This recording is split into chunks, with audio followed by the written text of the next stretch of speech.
Լույսը բարի է, օրն էլ է բարի, թանկագիներս, կարդում եմ Մատթեոս 7-րդ գլուխ առաջին խոսքից։ Սա Տիրոջ խոսքերն է, լեռան քարոզից։ Մի դատեք, որ չդատվեք, որտև ինչ դատաստանով որ դատում եք, նրանով պիտի դատվեք, եւ ինչ չափով որ չափում եք, նրանով կչափվի ձեզ։ Եվ ինչու քո եղբոր աչքի միջի շուղը տեսնում ես, եւ քո աչքի միջի գերանը չես նշմարում։ Կամ ինչպես կասես քո եղբորը, թող շուղը աչքիցը թանեմ, եւ ահա քո աչքի մեջ գերան կա։ Կեղծավոր, առաջ քո աչքիցը գերանը հանիր, եւ հետո մտի կտաս քո եղբոր աչքիցը շուղը հանելու։ Հալելույա։ Սա հրաշալի խոսքեր են, սիրելիներս։ Աստծո խոսքը մեզ ասում է Տերը անձամբ, որ մենք դատավորներ չենք, շատ դեպքերում մենք դառնում ենք դատավորներ, դատապարտողներ, սիրելիներս։ Տերը մեզ համար օրինակ է, ասում է ինքը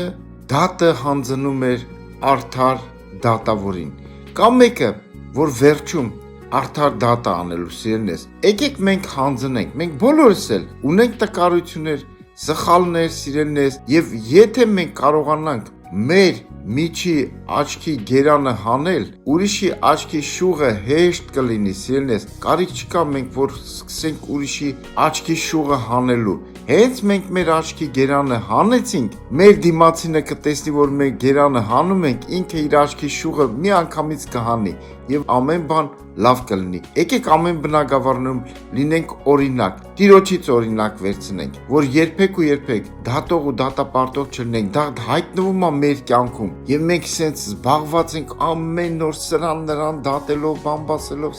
սա մերը չի։ Մեր գործը օրնելն է, Աստծո արքայությունը քարոզելն է, ապրել Տիրոջ նման այս երկրի վրա։ Մեր գործը Տիրոջն է փառավորել երկրի վրա։ Ամեն ու ամեն։